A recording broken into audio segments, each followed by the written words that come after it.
It's the Bird Emergency. I'm Grant Williams. I am a bird nerd. This show is all about talking birds, generally threatened, endangered, rare and unusual birds.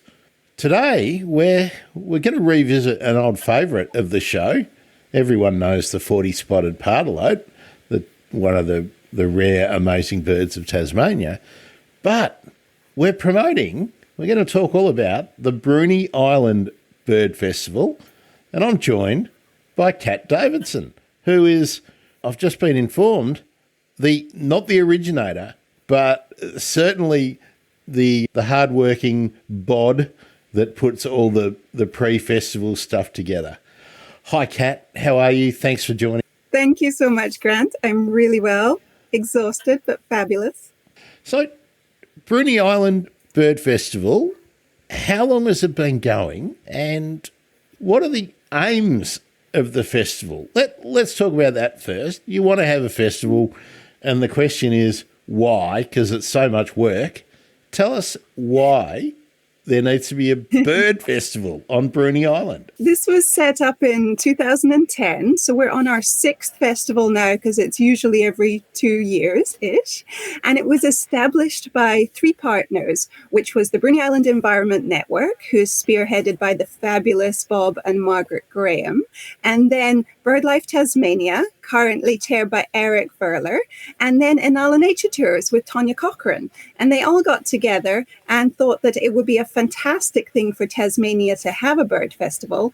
And where better than the island that's famous around the world for being a site of international birding significance, Bruny Island. And so there's 4 pillars that have always been very strong for the festival. And that's conservation, science, community, and creativity. Because we don't just want to preach to the choir.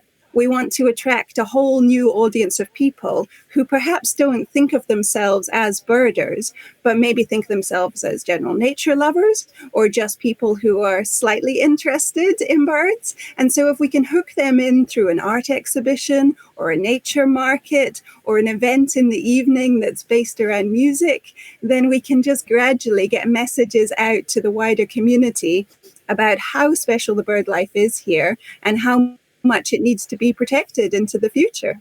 For people who are not that familiar with Australia and Tasmania, Bruny Island sits off the mainland of Tasmania, and Tasmania is the little bit that sits below the mainland of Australia to the southeast, the bottom right-hand bit, if you're looking at your atlas. So we call ourselves the island off the island. Okay, what I'd like you to do, Kat, is just explain where Bruny Island is located in terms of the Tasmanian mainland, and what are the unique features, habitats? Do you have interesting weather, anything like that? What makes Bruny a special place? Absolutely. So we are, yes, as you say, the southeast corner.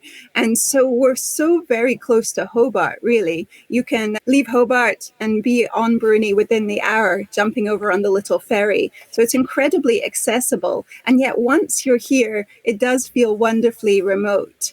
And the reason that it's so very special is because of its diversity of habitat. So Tasmania has an incredible diversity of habitat, everything from temperate rainforests to alpine heath and all in between, dry sclerophyll, wet sclerophyll, salt marshes. And then you take Bruny Island and you condense Tasmania down into an even smaller space, and we still have all those diversity of habitats. The 12 endemic birds of Tasmania, which are only found in Tasmania, are all found on Bruny Island. And you can find them relatively easily because of this closeness of all these habitat types. So one minute you can be looking for the scrub tit in the temperate rainforest, and the next moment you're looking for the yellow wattlebird in a dry sclerophyll forest. And sometimes you can find them all in the one day, especially if you're out with a guide. So it's just such an incredibly beautiful island, but such a rich habitat island. And then, being an island, we don't have the same predators as mainland Tasmania and mainland Australia do.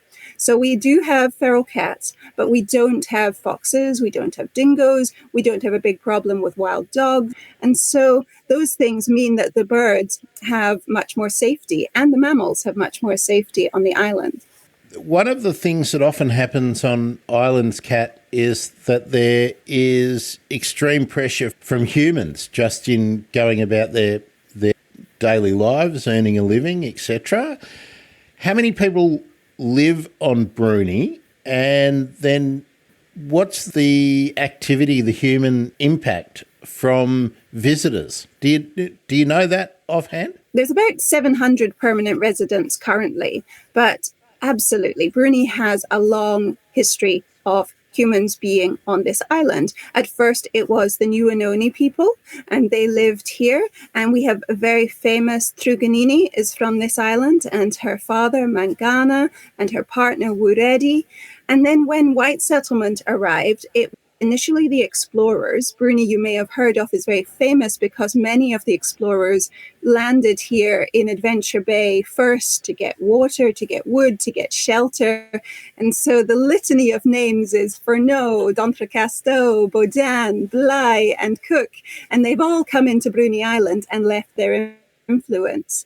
And then the whaling industry began, and a timber industry and a farming industry. And the more modern era is the tourism industry, as well as a little bit of farming and timber still being taken. And so the tourism is by far the current greatest pressure, probably on the ecology of the island, as so many people have fallen in love with the island. That does, of course, increase the pressure, not just with the daily visitation, but with more people wishing to move to this beautiful part of the world and therefore clearing a bit of land in order to have their homes. When the people of the island really value what they have here, which they do, and all the rich ecology, then measures get put in place regarding what you can build and what you can clear. And when we're talking about tourism, we're always having very deep discussions with the tourism board of how to market Bruny Island, not just as a day trip destination to come and eat some gorgeous gourmet food, but as an island to savor and to respect and to take 2 or 3 days to move slowly through and really feel the value of the environment here and tread lightly upon this place because it's so very precious and fragile, as you alluded to. So all of the endemic birds of Tasmania are present on Bruny, but the star of the show is the 40-spotted Pardalote. What's the estimated size of the population there, and is it concentrated in 1 or 2 locations? How's it holding out on Bruny? You're right. The 40-spot is probably the most famous of the 12 endemics, and sadly that's because it's doing the worst. There's less than 1,000 birds estimated that I last heard still alive, and the populations in many other parts of Tasmania have become hugely fragmented and have decreased. Now there's wonderful people doing very hard work all over Tasmania to try and rectify that, and I know you're talking to Sally Bryant as well, and she's at the epicenter of a lot of this incredible work that's being done. But Tonya Cochrane from Inala has been beavering away for 30 years, also trying to save the 40-spot. So one of the strongest colonies in Tasmania and on Bruny Island is situated on the Inala Conservation Reserve. And when Tonya first bought the land, she saw these incredibly old trees that the 40-spots need, and she realized that there was about a dozen birds there, and she's built that number up to at least 100, hopefully a great deal more. We're always liking to be more conservative with our number, and they're doing wonderfully well. And when you stand on the 40-spot platform at Inala and you've got 20 little 40-spots zooming around your head, it's quite breathtaking. It really feels unbelievable that it's possible. But you can get these little pockets of recovery. And so we know it's possible. And there's so many people working so hard to make that happen all over the island and then hopefully recover them in the more tricky parts of Tasmania where it's just got so hard due to human development and clearing to keep these pockets going. But coming to Bruny is people's best chance of getting a 40-spot these days, and going to Inala even more so. One of the things that I'm always banging on about in any discussion about conservation is that so much of the resources available get focused on one or two species that people are familiar with. How are the Tasmanian endemics doing on Bruny? Are their populations remaining stable? Are they increasing or decreasing? It's a very good question, and one I wish I had a better answer to, because I'm talking mainly from personal experience from the last 5 years, and also from the general vibe of continually talking to academics and other guides around Tasmania. Some of the birds seem to be doing pretty well out of the 12 endemics. Most people are going to see a native hen when they come and a green rosella, and we hope that those numbers aren't doing so badly. Things like a scrub tit, I'm incredibly concerned. They're brown and they hide away in the dark corners. They're not the glamour birds. And those little dark corners are starting to vanish. So dark, wet, tree ferny areas that the scrub tits like are reducing. So I presume that that will show a correlation in the number of scrub tits reducing as well. But so often when we do just focus on the one bird like a 40-spot or a swift parrot, we're using that as a catalyst to have the call conversation. So my job is a nature tour guide, and it's the best job in the world because I just get to spend all day out in nature with people, and I get to talk about the most fascinating topics. And so if I start a conversation about the 40-spot or the swift parrot, very soon you're talking about habitat loss, and you're talking about ecological degradation, and you're talking about solutions. And so it's a way into a conversation, often by using these very well-known birds to then discuss whether or not the strong-billed honeyeater is still doing well across Tasmania, or perhaps, like many things, it's suffering under habitat loss.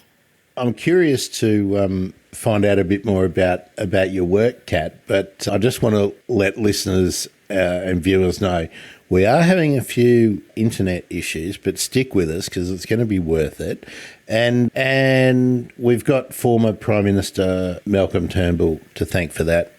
We've got a terrible internet service for the far-flung reaches, and I think that's you qualify for that, don't you, Kat, in that you're certainly not getting inner-city service for your internet. But anyway, there's my political comment for the day, but do bear with us, everyone. Kat, tell us about Inala. I think anyone who's ever Googled tours in Tasmania and whatnot, they will know about Inala Nature Tours. Tell us a bit about the ethos of the business and your role in it, and expand on why it's the best job in the world, because I think a lot of us would like to have a job like that. It really is, because I have so many friends who are academics and such, and they have so much greater pressure on them all the time. I get to do the really fun part. I get to do the communication part without having to write up the PhD and submit to articles. So I just get to suck the knowledge out of everyone else and then pour it onto the public, whether they like it or not. Now, Inala was set up by Tonya Cochrane. So she was a marine biologist by trade, and she was zipping up and down to Antarctica a lot, and she had a little place on Bruny. And then she just wanted to spend more time on Bruny. And so she started to establish at first just accommodation, but then the guests would always ask her questions about the ecology of the place. And so she would tell them a little bit, and then they were asking her for a tour, and so she'd show them around, and then they'd ask her to show Bruny and then Tasmania. And so gradually her business has built, and then it reached a tipping point of growth where the reputation was so strong that she had to start bringing on guides. And she started bringing on an incredible amount of guides like Nick Mooney, Andrew Hingston, Karen Dick, Catherine Young, and that's just in Tasmania. She has guides all across Australia now. And the beating heart of Tasmania has always been conservation. And so she owns 1,500 acres of land that she is protecting on Bruny Island. And she was doing this at a time when it wasn't the thing to be done, and she was mocked quite a lot for it. And so people would always ask her what she was going to do with the land in terms of what livestock are you going to put on it, what crop are you going to grow? And she'd be saying, no, I'm keeping it safe, I'm caretaking it, I'm protecting it as a large patch of Bruny where the wildlife can be completely secure. it's 40-spot habitat, it's swift parrot habitat. And so every guest who comes to stay in our cottages or go on the tours is contributing to helping keep that land safe. Then on the side, we do wildlife care, lots of rehab for the orphans. We have a foundation that we've just set up. And we also have the Inala Jurassic Garden, which is now a botanic garden, doing lots of conservation work with flora. So we're a diverse company. And pre-COVID, we were starting to run mini tours internationally as well. And the theme that kind of tied them all together, as well as conservation, was Gondwana, because it's such a fascinating topic discussing Gondwana with people. And so we were taking tours to many of the other Gondwanan countries. And that was just becoming a really fantastic element of Inala. And COVID's put a slight dampener on that. But I sought Inala out because of its values. I wanted to work for a company and for a person that I really believed in, who I really thought was doing great work and who I could be incredibly proud to represent without feeling I was not saying some things that people shouldn't know about and hiding stuff behind a bit of greenwashing. So Tanya had very similar values to myself on all these environmental issues, and we can really bolster each other, have each other's backs, keep each other going forward on the tough days, and build an excellent business as well, which employs an incredible amount of local people and across Australia, and gives so much joy to the people who come on the tours, because birding is a blossoming economy. Nature tourism as a whole is blossoming, but birding is just going off. There's so many women getting into birding now, and there's so many young people, and there's so many photographers. So it's a wonderful job, because I'm always surrounded by enthusiastic people who are seeing things for the first time, and I get to see it through their eyes and give them an interpretation of everything around them. It's a beautiful thing. I've got a few summers on you, Cat, no doubt about that. But when I was a kid of about 7 or 8, walking around with my binoculars and looking at whatever I could spot in the treetops, I was the weird kid. But it's great now that kids are far more engaged in the world around them and their local patch in a way that maybe wasn't so much. I don't know what all the catalysts have been, but it's just great to see. Now, Kat, you said, I think, was it 5 years you've been with Inala? Yes, that's right. So I came down for the 2016 Bruny Island Bird Festival. I sneaked in as a speaker at that one when Daniel was organising it, and then made sure I got to meet Tanya during that festival, and then put in my CV the next week. She offered me the job the same week, and we moved down a few weeks later. So we were living up in Lamington National Park at that stage. My partner was actually in China when I sent him a text going, how do you feel about moving to an island at the bottom of the world? And he was like, yeah, sounds great. Very cool. Very cool. Lamington's a pretty amazing place too, but that's a whole different conversation. Kat, let's talk about the festival before we go back to talking about you and your career. I'll walk through. It's a 3-day festival, but there can be a Monday. There can be a 4th day if there's enough people wanting to do the extra tour. A lot of the events are tours that will be led by Inala guides. So let's first talk about Friday the 25th of March. Get the dates in too. Actually, let's do the whole plug right now. 25th of March, 26th of March, which is the Saturday, Sunday the 28th, and possibly the Monday. The website for bookings, brunybirdfestival.org.au. Don't forget the .au, so you can book and express interest there. Kat, tell us about day one. Day one. So Friday is the gentle ramp into the festival. So early in the morning, every day the festival starts with a glorious beach to bush walk with one of the founders, Bob Graham. And he just gives a lovely, gentle overview of the birds from on the beach to all the way into the bush and discussing the issues. So many people love to sign up for that first thing in the morning. And then the HQ will open and we'll start to welcome people in. And during the first day, there'll be a couple of Inala tours running at the Inala Conservation Reserve and also on the whole of Bruny Island. But most of the tours are going to be on the Saturday and the Sunday. That's when also the lectures start. So in the evening of the first day, have a get together to welcome everyone, a welcome to country, and then we have a little welcome speech, and then it's just milling about and eating awesome food. But what we also do each night is a bird count, which is really fun. We have these giant lists up on the side of the building with the name of each bird that's possible on Bruny, and anyone in the crowd can shout out which birds they've seen that day. And usually the rule is that 2 people have to have seen it, or a photograph has to have been taken, and then we'll take that as an A-OK on that bird having been seen. And so we just get a lovely list for the festival, and that's really fun part of the evening. But a big element of this festival, and why I fell in love with it, is because of this strong community vibe. Many other festivals that I've been to have always felt very sponsored, very corporate, lots of things being sold to you all the time. This is very much about the people. And so it's chatting with other birders. It's suddenly finding out that you have 7 connections to the person that you're standing next to in the barbecue queue, because it's a relatively small world, birding in Australia, and you always find links and connections everywhere. And with such a diverse amount of people there from the art community, from the music community, as well as the birding, conservation, academic community, it just lets this really lovely conversational flow happen all the time, where it does feel like you've already known most of these people for years.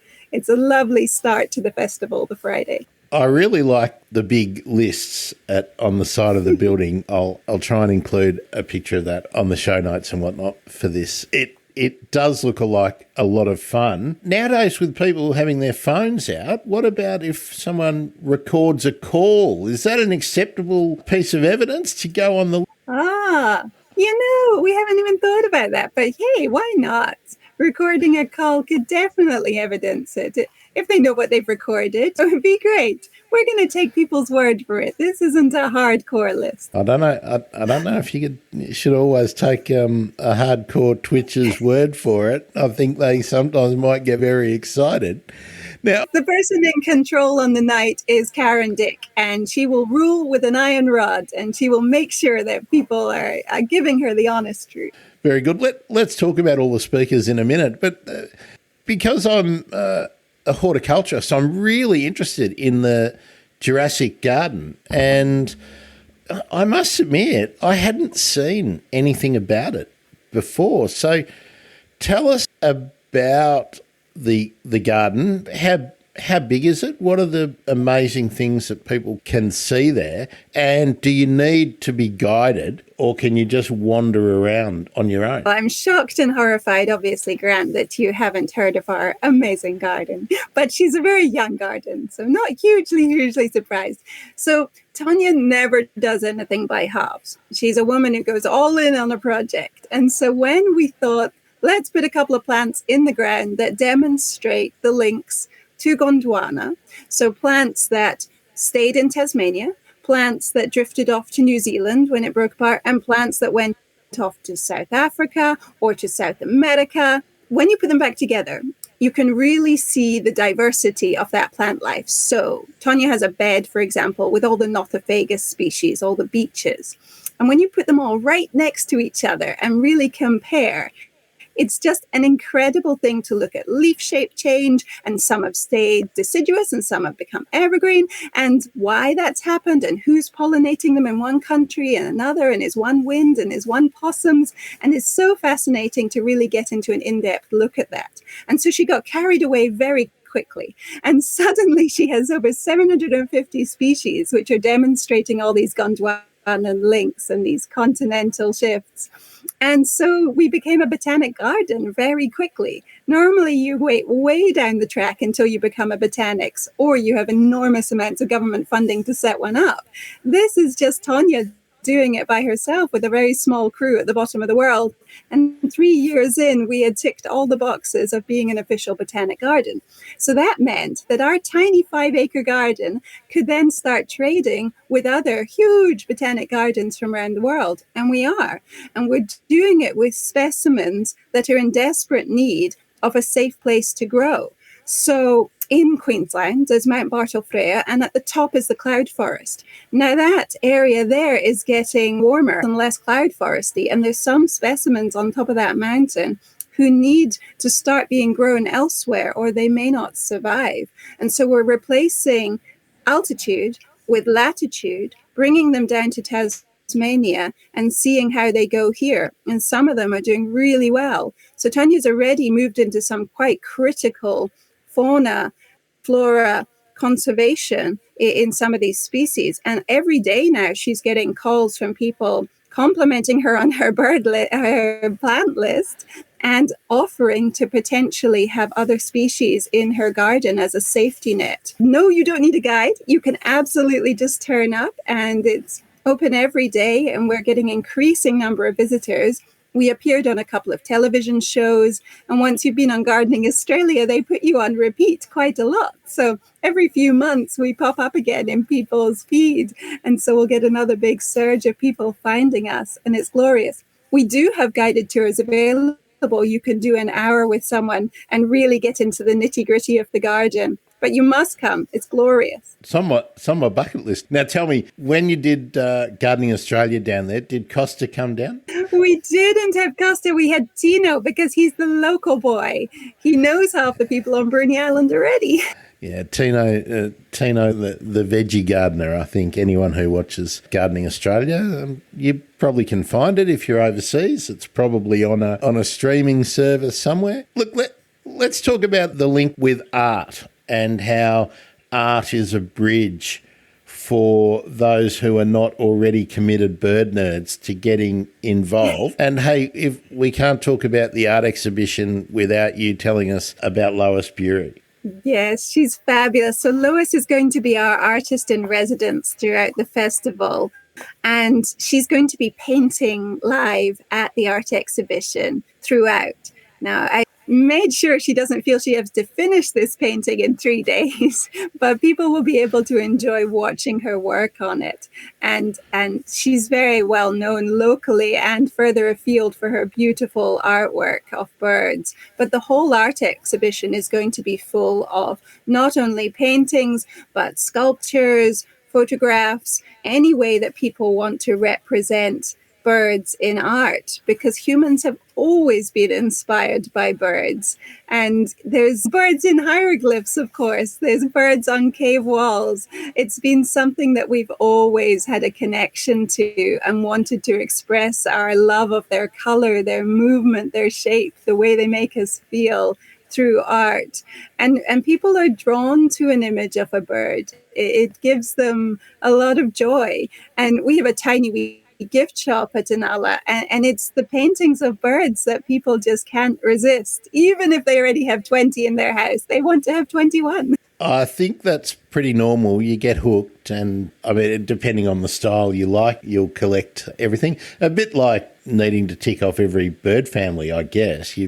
If you like the John Gould, Elizabeth Gould style, you'll always chase it down. I loved all the parrots of the world kind of style. I really like that detailed and accurate style. But yeah, look, it looks lovely. I really like the example of it's got to be a grass owl, I think, that you've got on the website. Is that something where people can perhaps get some tips about being a nature artist?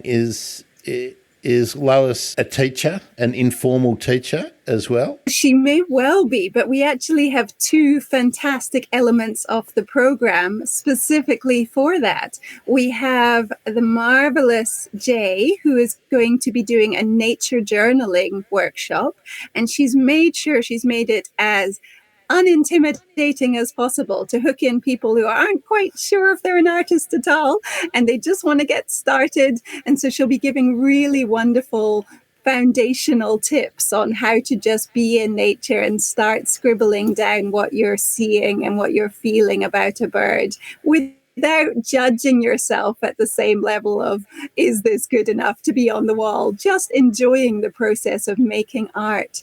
And the same with the wonderful print workshop with Real Plant.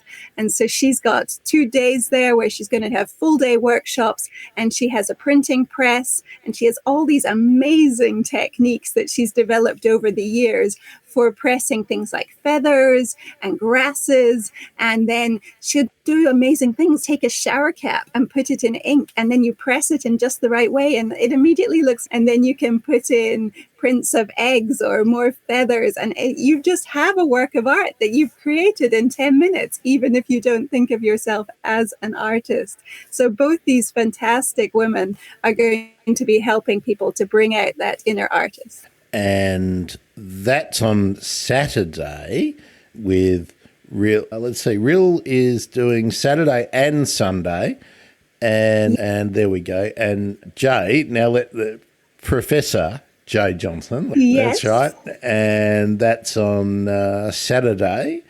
All of the locations quite close by. Everything on me is fairly close by. If someone invites me to dinner in North Bruny and it takes me half an hour to get there, I just think that's the end of the world. It's so far away. So everything on Bruny is fairly close. But we've made sure that we've shared things around. So the exhibition is in Dens Point, which is the top of the North Island. And then the HQ, where a lot of the events and the evening of the festival is happening, in Adventure Bay in the middle of the south.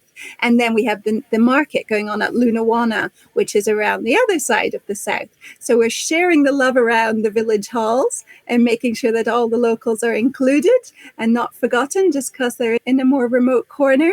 But all the village halls are awesome and provide such great space. And in COVID times too, we want the biggest space possible so that we can safely allow the most people possible. Because of course, I've had to reduce numbers on everything. And in previous years, I've sold out anyway. So this year it's going to sell out even faster, sadly, because of these reduced sizes that we can. Speaking of sold out, one of the highlights when you cruise through the program is the Penguin and Shearwater Colony Tour.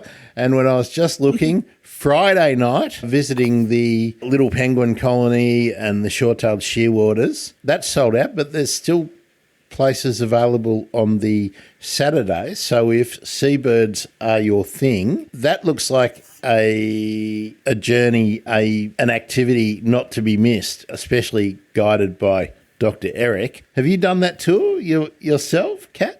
Yes, I run them all the time. So I do a lot of night tours, and we don't just focus on the penguins and shearwater as much as we love them, but a night tour on Bruny Island gets you also so many incredible mammals. So I'm often out looking for the eastern quolls and the potoroos, as well as things like white wallaby or golden possums. It's a glorious island for all wildlife, but we absolutely always incorporate going to the neck, because that short-tailed shearwater colony is just amazing. When you stand there on the deck and the shearwaters are coming in silently, circling round your head with the spectacular view of the neck between North and South Bruny, it's just so good for your soul. And then who can resist a penguin?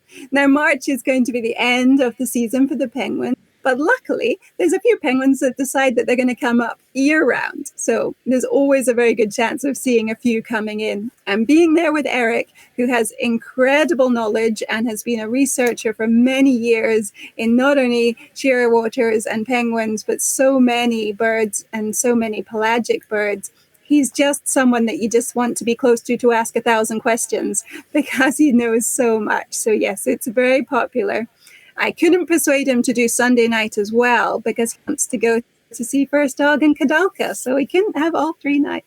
Fair enough. We'll talk about that in just a minute. I just want to highlight that there are 2 other fabulous tours on the Saturday, and I'm happy to say both friends of the show. Where is the other Cat, the very amazing Dr. Cat Young? Where will she be taking people? And let's see, that one, yes, still going, and that's a morning walk of 90 minutes to 2 hours. So it's a gentle woodland walk, so anybody can go for a bit of a perambulation.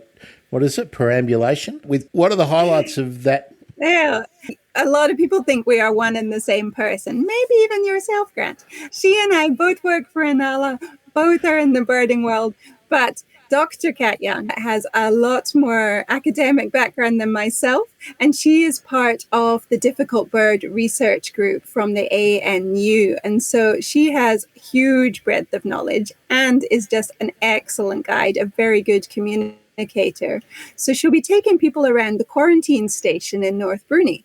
Now, North Bruny is drier than South Bruny. When you drive on to the island, the north has got grass trees and lots of open fields. And then once you've crossed the neck, you're into a much denser bush. So she'll be seeing things in that dry sclerophyll forest in the north that maybe you wouldn't see in the south. So maybe if you're getting lucky, a blue-winged parrot could be around at that time of year. But there's also just a really excellent forest for the whistlers and the honeyeaters and the robins. So she's going to have an excellent selection of birds that morning and a really good interpretive style of everything that's being seen. And then once you've done the tour with her, you end up back at the quarantine station, and very kindly the volunteers there are going to be present on the day to take anyone who wishes on a small historic tour of the quarantine station.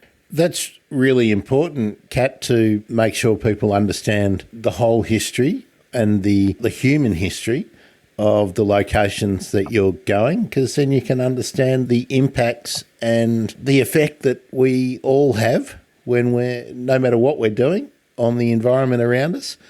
I really love that you've got a chance of seeing the blue-winged parrot. They're pretty difficult to see. Often they're around us, but they're a bird you don't really notice unless, I think unless they fly past you and you see their little group doing their thing. But anyway, enough of my rambling. Sally Bryan, is it Denny's Hill or Dennis Hill? What's the pronunciation on that walk? So close on both fronts. You just miss out that ND when you're saying it. Just Dens. So Dens Hill and Dens Point. There was this family with the surname Dens who gifted that land to the community, and now it's a parks reserve and it has excellent 40-spot habitat on it. And so Sally has a long connection with the family, with the place, and of course with the 40 spots. And she couldn't make it to the last festival. So this is a return of Sally to the festival because she's always been a great supporter of the festival. And so we're very thrilled. And yes, that one's selling out incredibly fast because Sally is famous from her show on the radio. So a lot of people would love to meet her as well as learn what she has to say. Yes, if you're not in Tasmania, you probably don't know that what Sally's done, I think it's about 20 years, speaking regularly on the ABC local radio in Tassie, talking about birds and nature generally, but especially birds. So, yeah, very good communicator. I do notice that attendees will need sturdy shoes and a reasonable level of fitness. So there's a bit of an energetic aspect to that tour than the gentle walk with the other cat, I'm guessing. Is that right? Yes. Kat? Yes, Sally chose the location. I said, where would you like to run your tour? And she picked Dens Hill. And then I was like, oh, it's quite a steep slope. And she said, oh, we'll go slow, don't be worried. So yes, absolutely fine. Birding is a very relaxed hobby, and no one who ever wants to go on a short, sharp walk is birding at the same time, because you're just meandering along, being mindful and enjoying everything around you. So you'll barely feel the hill as you're going up. That's great. And then it rounds off Saturday night. There's a musical event. Now, what can you tell me about that? Oh, and actually, I'll just make a note. If you want to go to that, you have to go to the event Facebook page. You can't actually book through the festival page. So tell us about that cultural event. What have we got? I can see a highlight, number 2 on the ARIA charts. So, hey, it must be... Yes. So Simone Slattery and Anthony Albrecht, they came down before and did their beautiful show, which was inspired by Tim Lowe's book, Where Song Began. And this is their next show after that. This is Life on Land's Edge. So they describe it as a musical odyssey to the ends of the earth and back, which is just beautiful. And they both play an instrument, violin for Simone and cello for Anthony, and they play along with beautiful visuals up on the screen of birds. Now, this one is about migratory shorebirds. So the shorebirds are connecting continents and cultures together as they traverse across the landscape. And the Life on Land's Edge will be drawing on both the art of that, the science of that, and the music of that across the ages and blending it all together. It's the kind of thing that until you've actually listened and experienced it, it's quite hard to describe, but it's something that you'll have never been to before. So I hugely recommend coming to that. And yes, booking through their page rather than ours, because they're going to fit in a couple of other locations when they come down. But don't go to those ones, come to ours. I wish I had have used your turn of phrase when I was speaking to Millie about wing threads, that shorebirds, migratory shorebirds, link cultures and continents. I wasn't quite so elegant, but yeah, they're amazing. I'm inspired by Anthony there. That's his prose, not mine. I wouldn't wish to take credit. Good on you, Anthony. I appreciate your turn of phrase. Now, I think, Kat, we've got into Sunday. Now, something which I think is fantastic is what is first cab off the rank on Sunday. This would be the wonderful Dawn Chorus Walk with Ramit Singhal. Now, this one is brand new to the festival and we're very thrilled. So we've got to know Ramit because he's one of the Inala guides and he's based up in the north of Bruny, so north of Tasmania, not Bruny. So when people ask for tours in the north, Ramit does those for us. But Ramit's famous for his sound work. He has one of those big discs that you see to pick up the sound and have it really wonderfully clear as a recording. But he'll be showing people not only how he does it with his fancy equipment, but how you can record very easily on your phone and still have a remarkable little product with the technology we have these days. And he'll be giving people tips on how to record and just all the things that you need to know about it. And it's something that I know so little about that I'm going to try and sneak myself onto his walk as well. But it's very limited numbers because he doesn't want to have too many people crowding around trying to do this. He's also doing the lecture series. So people can also go to that if they don't wish to do the Dawn Chorus walk. But I highly recommend it. I think it's going to be a brand new, fabulous, and hopefully ongoing addition to the festival. Ramit's got a lot of credibility because he also has a podcast. So it's called Having a Lark. If you want to have a look and you can't get to the festival, check out Having a Lark on all of your podcast getters and you'll find him there. The thing I thought was great, apart from demonstrating how to use a parabola and recording with directional microphone and whatnot, he also goes through some of the techniques you need to clean up any sound file to highlight the material, the audio material that you want people to hear, and to remove some of the stuff that you don't want people to hear, and also how and where to upload bird calls and whatnot to make them useful for other people in perhaps citizen science or hardcore research. Yeah, that looks really great. And then there's the Bruny Day Tour, the Bushwalk with Bob Graham again, the Anna and Sally and the Garden Walk. But then this is again morning. Only the early morning session is still available, and that's the Introduction to Shorebirds. What can you tell us about that session, Kat? So that's another one with Eric, and we sold out so quickly that I persuaded him to do that second one, which has now still got a few tickets available. So he's going to be positioned at Captain Cook Creek in the middle of Adventure Bay, so very accessible.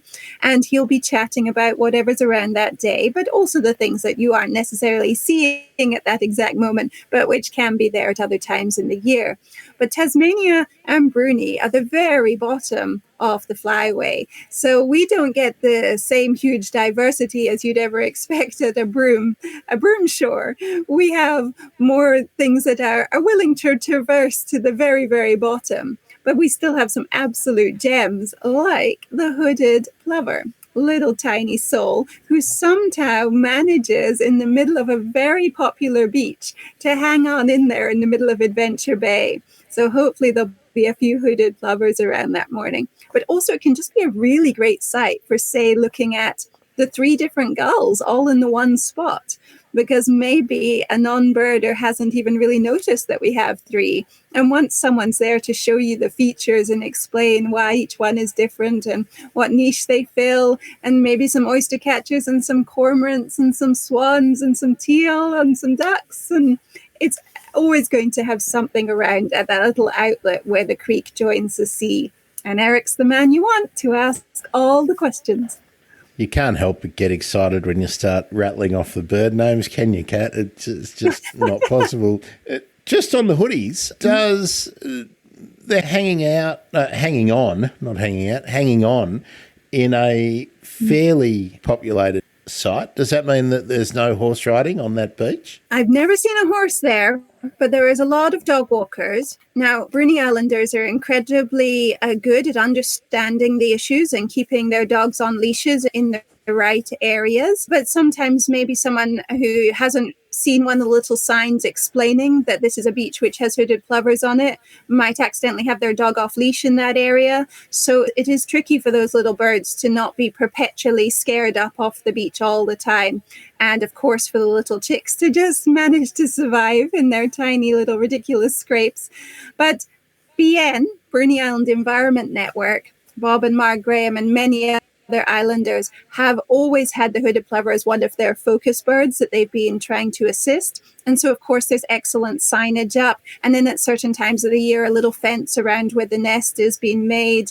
Or what has been recently being worked on by James Bunker and the Men's Shed is those little wooden teepees that you're seeing being used, where you can put that down and the bird can use that to not necessarily nest under, though they might, but just to get a bit of shade under and to be really visually obvious to a walker or a beachgoer, and hopefully just give them a bit more protection. So we're trialing those as well on Cloudy Bay, where people sometimes drive. The little spot in Adventure Bay is got this creek that exits, and because it changes shape all the time, sometimes the hooded plovers have to move where they are, not because of human reasons necessarily, but because the creek is now busting out at an entirely different point. Life's tough when you're a shorebird, isn't it? Sunday night, this is a real highlight. I want you to tell me all about the two featured artists, national treasures. I wasn't aware they'd been elevated to national treasure status, but certainly very funny. I'll let you tell us about Sunday night. I've always been an enormous fan of First Dog on the Moon in The Guardian and John Kadulka's work as well. They are both incredibly smart men, both very funny men, and both very great artists. And so in the 2018 festival, I managed to twist First Dog's arm, and he came and did a little lecture, and it was insanely popular.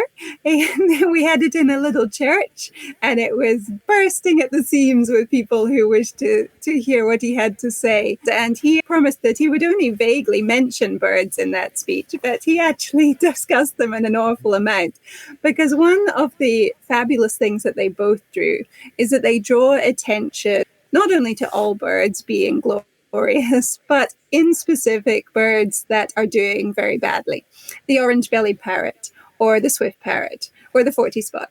And First Dog, when he did the cartoon about the orange-bellied parrot and about the swift parrot, the amount of people who saw those things that may not have otherwise engaged with it through the medium of humor and through the medium of art was incredible.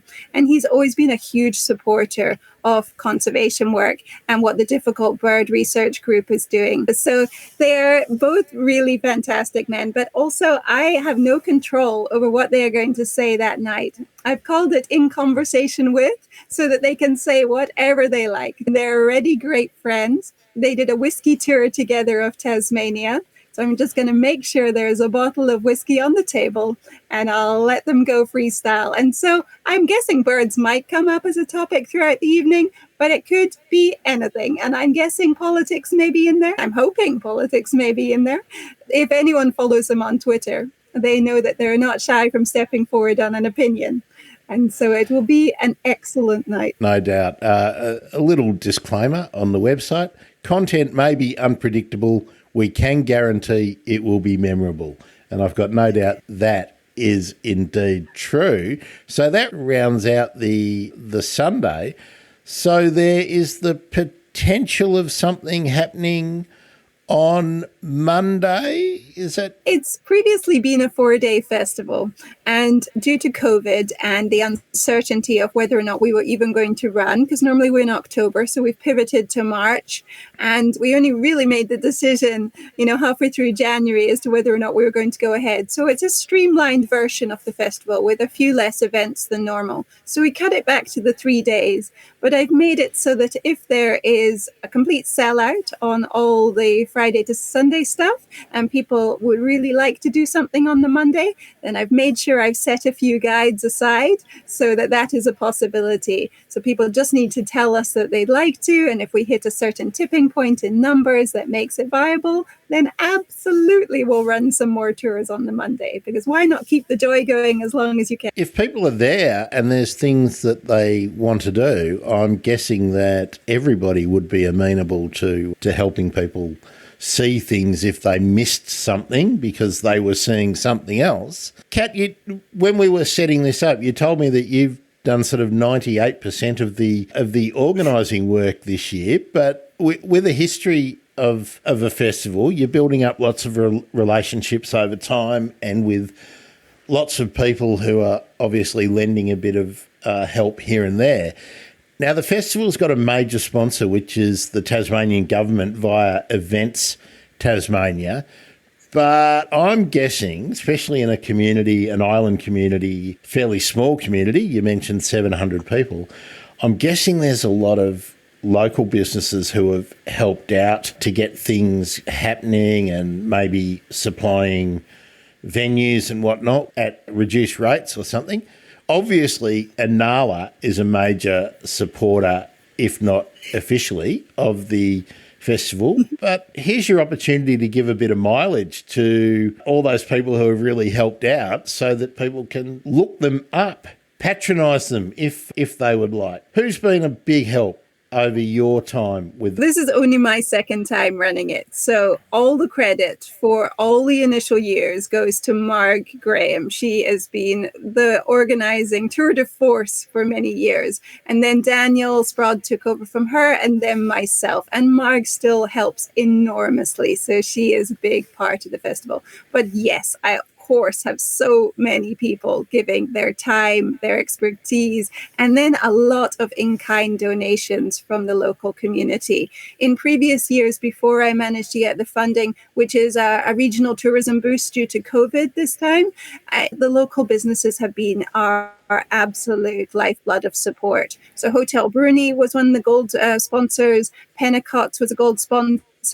Lots of the local businesses on the island, if they couldn't give financially, would absolutely send along a case of cider, a box of cheese, or a voucher for their service. So there's rarely ever a moment where I am not feeling profound gratitude to all the incredible people of this island and businesses of this island for making it such a truly community event. And sometimes when I'm firing out 70 emails in a day and I forget to email someone, they'll email me and just be like, oh, by the way, we'd love to donate something.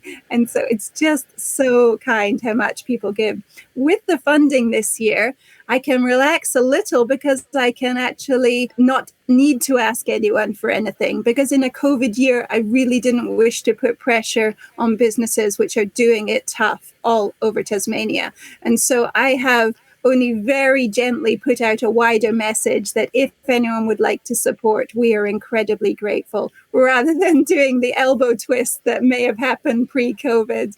So now it's just a wonderful bonus. But when someone signs up to be in the art exhibition or the nature market, I have a little box at the bottom of the form that just says, is there anything at all that you would like to contribute to the raffle and the auction? And every single person has said yes and given something of their artwork. And that is just so generous, because they're all often very small operators. And it's just continuously overwhelming how kind people are. And one of the reasons why the festival has such a lovely vibe. And so there is going to be an auction.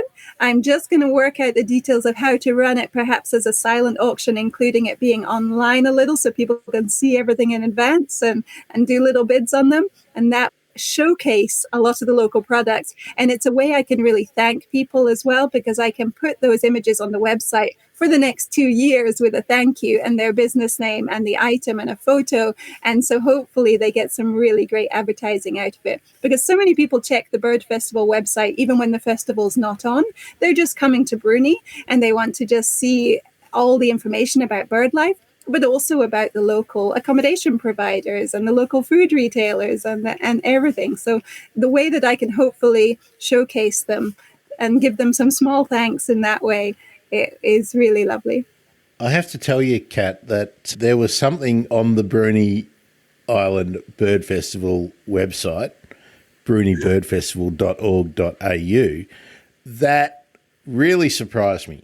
Would you like to take a guess at what that... I dread to think, because I've put this together in 2 a.m. in the morning most of the time. Is it something horrific? No, not at all. And look, I've got to say, I know how much work goes into maintaining a site like that and keeping it updated. So I tips my hat to you there. But there are 21 accommodation providers that you've got listed on Bruny Island. That is, to me, that's astounding. And that's barely any of them, to be honest. That's just me doing a shout out on the Bruny Notes' Facebook group and saying, has anyone still got a place available over these dates? Would you like to be on the list? And if they want to be on the list, they let me know through Messenger and I pop them up there. A bunch of them are probably already sold out by now. But no, this island has a lot of accommodation. It's lots of Airbnbs as well as lots of full-time businesses. So it's an island where you can really find a gorgeous spot to snuggle away in a corner. And there's so many locals' houses which are available when they go off to other climes. We have some locals who migrate up to Queensland for the cooler months of the year in Tasmania. They go up to Queensland and then their house is available for tourists to stay in. So it's a wonderful island for finding a little spot to stay. How soft heading off to Queensland to avoid a Tasmanian winter. I don't imagine that Tanya Cochran does that because she has her Antarctica experience, so I'm sure she can tough it out. I just want to run through the roll call of the guides, just so people know who they might come across if they venture down to Bruny. There's, of course, Tanya Cochran, Dr. Tanya Cochran, who is the originator, founder, inspiration behind Anala Nature Tours, the amazing Jurassic Garden. Wouldn't it be great if government made as firm and continual commitment to the environment as Tonya has? That's fabulous. Then yes. Eric, BirdLife Tasmania. Now, 40 years researching seabirds and shorebirds. That's pretty astounding. So I'm just going through his highlights. 150 peer-reviewed papers specialising Southern Ocean seabirds. That is amazing. And 600 days at sea, mapping 8,000 shorebird nests. Now, tell me Eric doesn't know what he's talking about. Wow. I know, enormous overachiever. But I seem to be surrounded by them. It's a bit intimidating sometimes, just having people to dinner. You have to keep this thing on topics that you're fairly got solid ground on. Otherwise, they're going to just outclass us all. I'm pretty sure there aren't many people who would say to Eric, no, I don't think that's right. I'm pretty sure that he would always be on very firm ground. Now, let's talk about Bob Graham for a minute.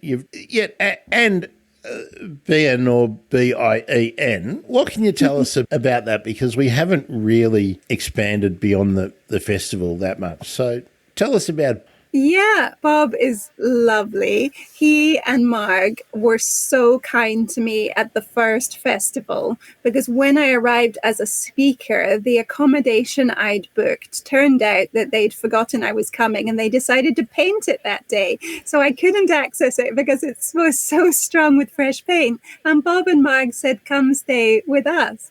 And so they put me up, a total stranger, in their home, and we've been great friends ever since. And they are just the best. So Bob has fantastic knowledge of birds and habitats, but him and Marg and all the members of BN care so deeply about this island. Having bopped around the world a fair amount, one of the things that I love so much about Australia is your amazing, strong, small conservation groups that keep everything going. So the small friends of groups and these little community groups that just get out there all the time and do the weeding and do the litter picking up and do the regenerative plantings and put up the signs and just keep going in the face of often very depressing knowledge is just so inspiring. And Bob and Mark are just always done that. They've always kept going and they've always done what is best for the environment on this island. And because he has a background has a background with politics, he can really put in excellent submissions in the right kind of language that can get it put through all the stages of bureaucracy that you need to get through. So he's invaluable for his knowledge of how to navigate the system. Bruny Island Environment Network, www.bien.org.au. Have a look. I can guarantee you will find something interesting there. Now, somebody that I'm not really familiar with their work is Dr. Andrew Hingston. Tell us about... Yeah, I must have Andrew on one day. He's fabulous. So Andrew's one of the Inala guides, but he is also someone who has published so many papers, and he has got a lot of swift parrot knowledge, but he's also done a lot on bees. So it's really fascinating talking to him about the relationships between bees and birds, but he just has a breadth of knowledge because he's worked as a botanist mapping Tasmanian alpine vegetation, and he does a lot of work with the University of Tasmania. So one of the features of Inala is that we very much aren't just birding tours. We absolutely love birds, but we always make sure we're discussing far more. We're discussing habitats, we're discussing ecologies, and we're discussing all the trophic cascades and webs of life. And guides like Andrew are just phenomenal at really seeing that whole holistic picture so that they can just go off on any tangent and help people who come to us and already very knowledgeable onto the tours, help them tie together all the little pieces of information they've picked up in their life and just slot it like a jigsaw so that you can really see how it all fits, like Tim Lowe did in Where Song Began, taking all the things we all half knew and just making it fit together so you really just understand the system really well. Andrew's excellent at that.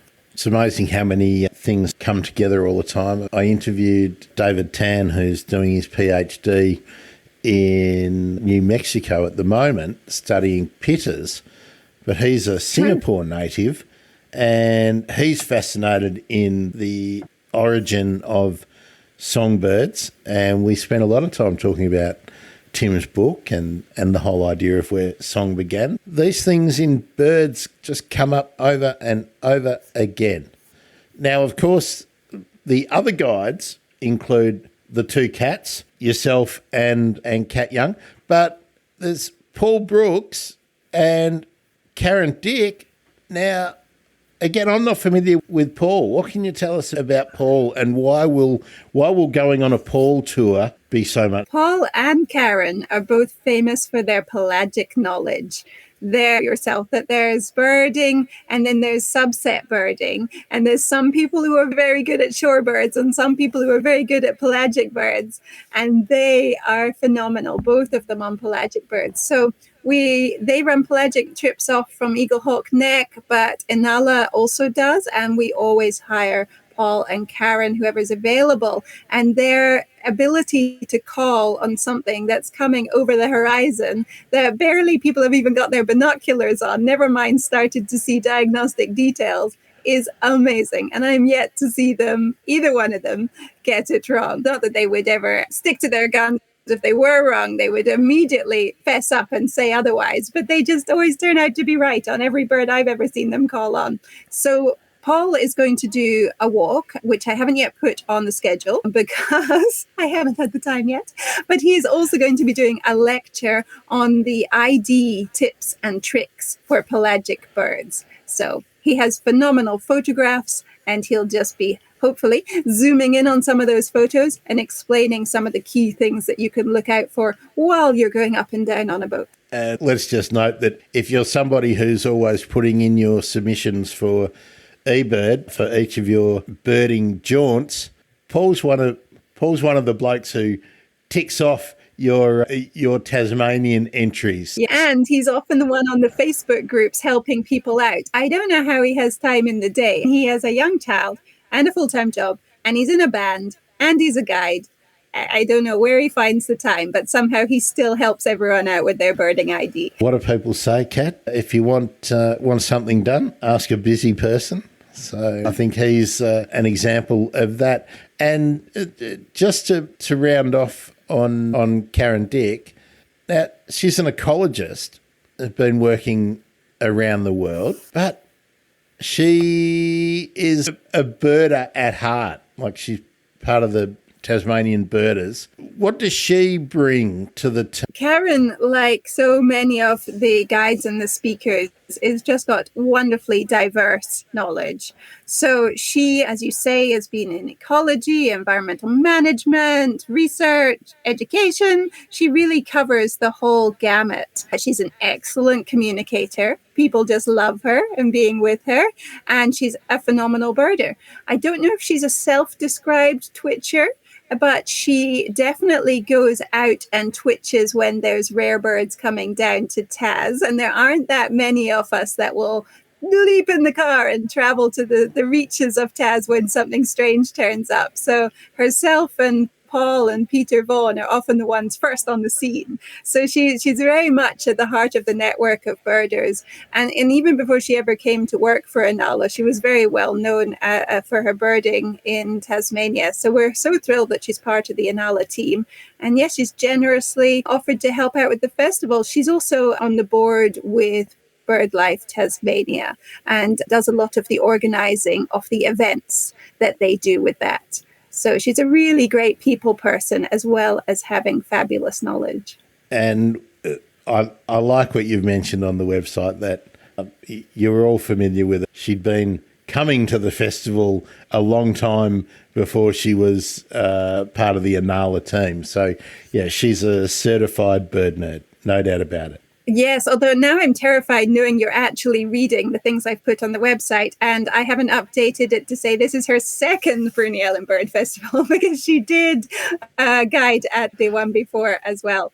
And then if you get to the bottom of the screen there, you're getting to the bit where I haven't even filled it in. So just calm down. That's okay, because we've already talked about Ramit, and is there anybody who doesn't know about Sally's pedigree and track record if they're interested in Tasmanian birds? Hey, let's give a shout out to someone who is so helpful for people like yourself in providing images and whatnot, but isn't getting featured anywhere on the festival website. Now, you know who I'm talking about. I know, the wonderful Chris Saros. So Chris has been a huge supporter of the festival, of VN, of Inala, and anyone who knows Chris's work knows it's phenomenal photographs, but he's also got a huge generous spirit, because he gives his images to anyone who's working on conservation issues and who asks him for permission to use certain images. And so it's just incredible how far you'll see his bird images spread across Australia being used by so many conservation groups. So we're hugely appreciative of his beautiful images that I use on the website. But also in previous festivals he's been attending and doing photography workshops. And then heartbreakingly, as part of COVID and his busy life and streamlining the festival, it just wasn't so possible this time. But hopefully the next festival will have him back again. I'm sure he would like to.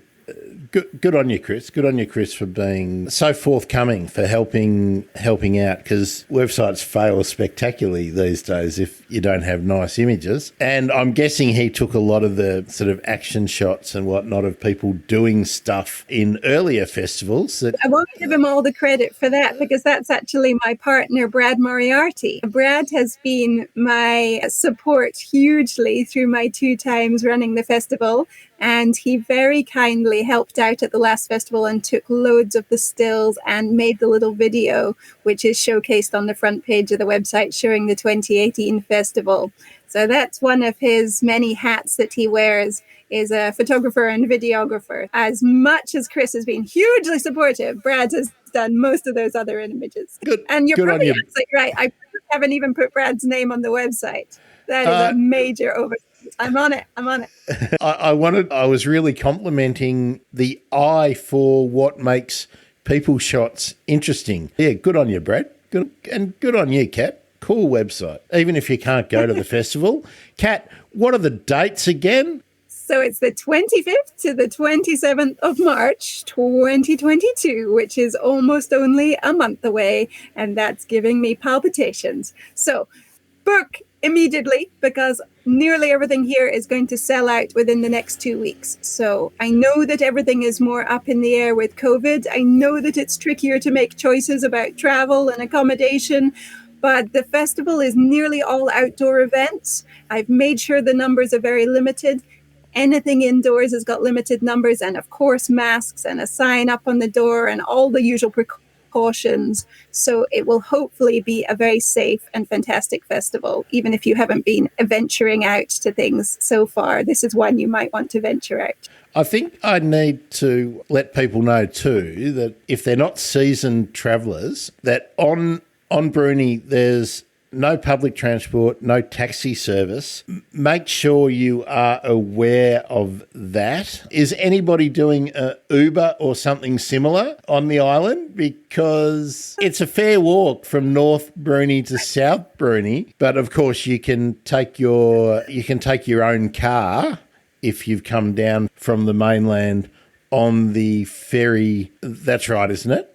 Yes, absolutely. So you just drive onto the island in your own car, and you don't even need a 4-wheel drive. A couple of the roads on Bruny are non-sealed roads, but as long as you go slow, they aren't tough to drive on. The trickiest road for potholes is the little last stretch down to the lighthouse. We haven't put any events down at the end of that road specifically so that people didn't have to drive it unless they wish to. But even going slow on that road is very manageable, even in your standard We Hire car.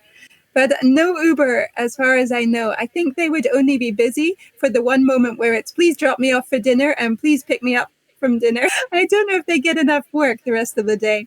Plus, this island is made up of a lot of retired people who have absolutely zero desire to be Ubering anybody anywhere. Too right. Now, the last thing that I think we need to talk about with the festival, and this is probably really great for kids and the creative folk amongst us, the Bruny Bird Beanie Competition. Yes.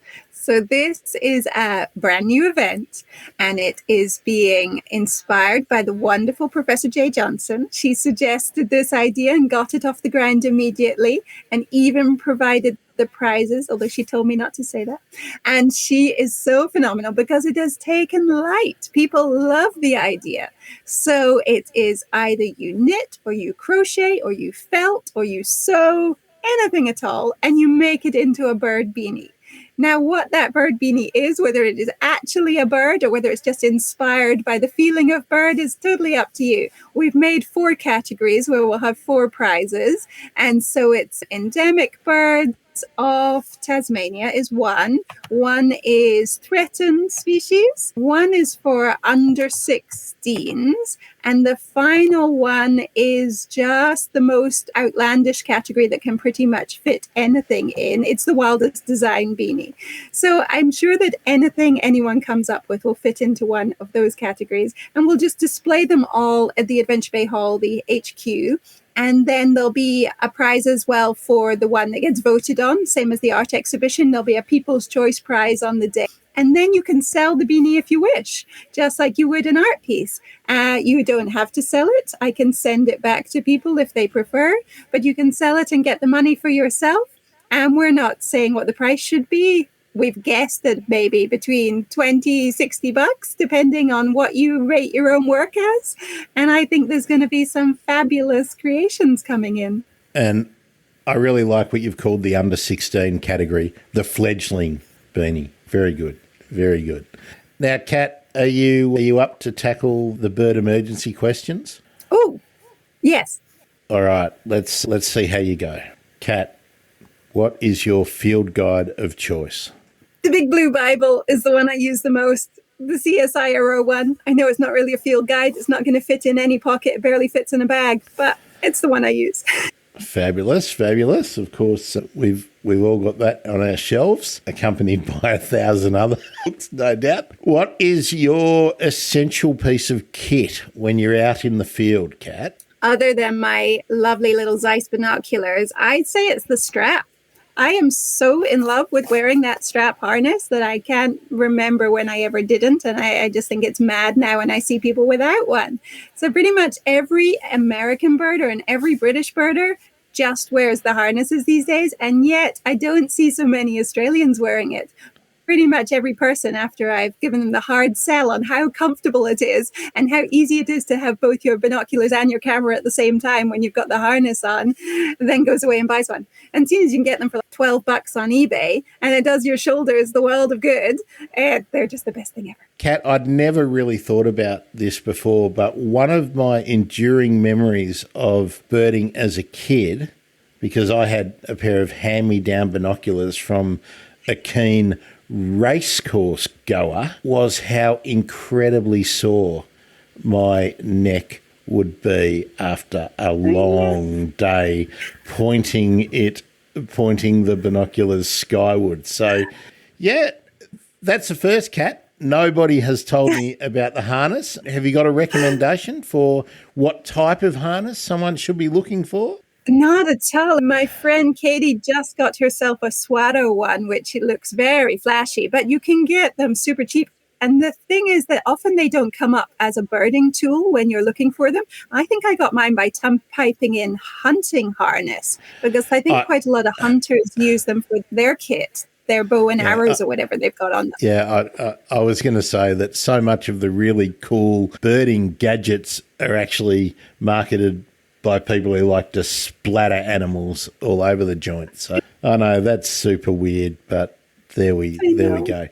Kat, you've been around the traps, around the world. Where's your favourite place that you've ever been birding? Most horrible question, Grant. Picking my children. But the Falkland Islands. I just can't go past the Falklands. I love the Falklands so much. And when I was working there as a tour guide, the 5 different species of penguin that we had on our little island, Pebble Island, where only 6 of us lived, was just phenomenal to be able to go out in one day and have the Magellanic, the rockhopper, the macaroni, the king penguin coming ashore to molt. It was just taking. If I'm sitting in a dentist chair and I need to put my mind elsewhere, I put it with the penguins on Pebble Island, because that just makes my heart. Who doesn't love a penguin, hey? Who doesn't love a penguin? Coming up, I'll do a plug. I just did an interview with Ursula Ellenberg, who is one of the principals of the Tawaki project in New Zealand, which is a Fiordland crested penguin. So if you're a penguin head, look out for the feed. There's a bit of penguin stuff coming up. Kat, what's your bucket list birding location? Somewhere you are itching to go. I think I have to return to South America. I think I haven't. I only ever did a little bit of Chile and a little bit of Argentina and a bit of Patagonia.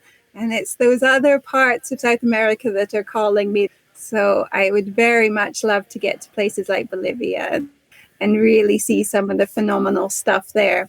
Yes, and every guest gives me one more thing for the list that they say I must go to. So my list is infinite. And most recently, someone has been insisting that, of course, I go to the Galapagos. And it's on all our lists. So maybe the Galapagos too. Well, following on from that, what's your bucket list bird? Well, I'm not a lister, you see. I have never had a list, and I don't really think I have one. But one that I keep looking at in photos and thinking, you are just too beautiful for words. Is it the violet-chested roller in Africa? Am I getting that right? Violet something? I think it's either violet-chested or violet-breasted, I think. And, of course, rollers. In Australia, if you're my age, you would be talking about the dollar bird. Yes, and an African birder was telling me that they're quite common there. So I shouldn't be too hard for me to get this bucket list bird of mine. They're just stupidly beautiful. Fabulous. Here's the really hard question, Cat. What's your favourite bird? What's the best bird? What's the best bird? I think I've already alluded to it. I think it is the penguin. I dabble in other birds. I do love the pink robin oh so deeply. I am completely smitten with the beautiful firetail.